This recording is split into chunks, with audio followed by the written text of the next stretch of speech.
Hello everyone, I am Kelsey Hiltz. Please excuse the poor quality of the video. I have to use my phone to record my speeches right now. But before I start my speech, I am going to show you my flashcards.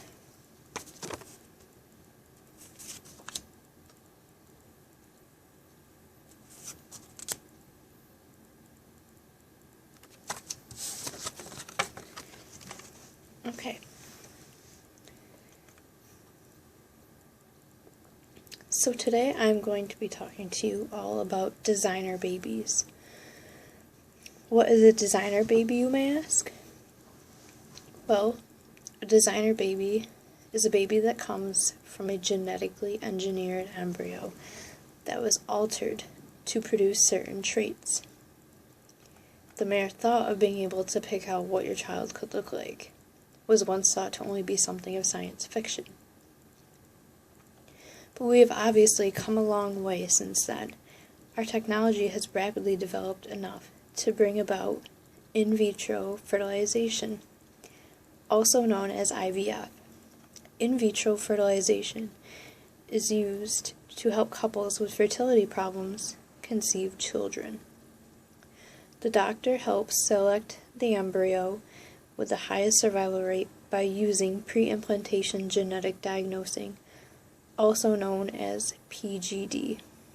Pre-implantation genetic diagnosing is used to help screen the embryos for specific genetic traits and help the parents pick out the perfect egg before implanting it.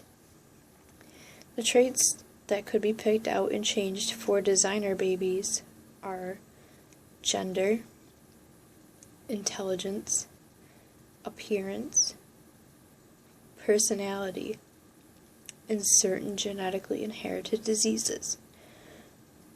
An example of this would be if your husband has brown eyes and you have brown eyes, and you both want a baby with blue eyes. You could have your embryo screened using pre-implantation genetic diagnosing to find the right embryo with the blue eye recessive gene.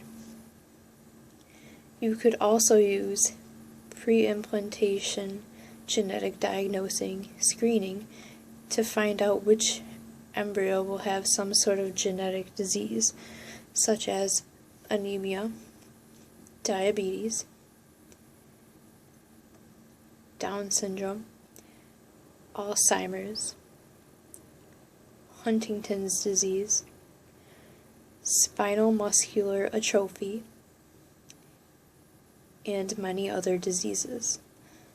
If an embryo with a disease is found, it is destroyed and not implanted.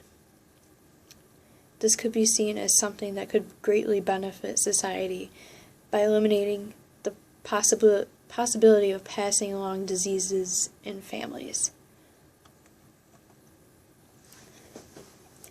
There was a case that actually made it into the Times Magazine. The case was about the Collins family in 1996. The couple, Scott and Monique Collins, they went to an in vitro fertilization clinic to get help conceiving a baby girl. They had two younger boys at home, and they just wanted a balanced family, and they felt like getting help having a baby girl would do that. So their decision to choose the sex of their baby also raised concerns about choosing other traits. But choosing other traits could increase our understanding of genetics. And because we do not have a good understanding of genetics right now, what we do know is that more often than not, genes serve more than one purpose. A gene that could make your child smart could also be a gene that affects your child's temper. So that is something that's pretty tricky to be messing with without a good understanding of it.